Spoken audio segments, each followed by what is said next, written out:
Dans notre série de lettres de journalistes africains, l'écrivain sierra-léonais gambien Adé Darami, qui a déménagé pour vivre en Gambie au début de cette année, attache sa ceinture de sécurité.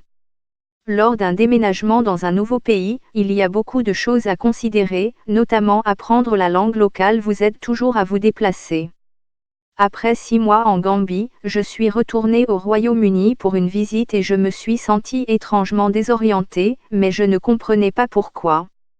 Ce n'est qu'au 4e jour, lorsque j'ai entendu un BEI solitaire alors que je marchais, que je me suis exclamé, c'est ce qui manque. C'étaient les klaxons de la voiture.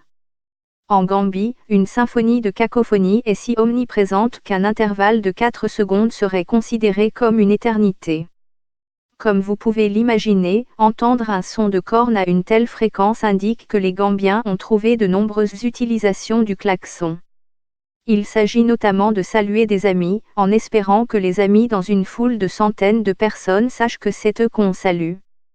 Les conducteurs jugent qu'il est malsain de laisser quelqu'un traverser et j'ai été surpris que la Gambie n'ait pas produit plus de sprinteurs de classe mondiale car le sprint est le seul moyen de se rendre de l'autre côté de la route.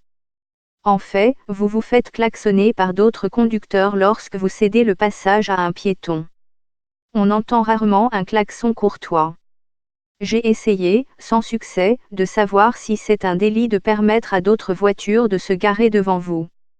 En fait, de nombreux conducteurs semblent préférer se coller contre une autre voiture plutôt que de la laisser partir.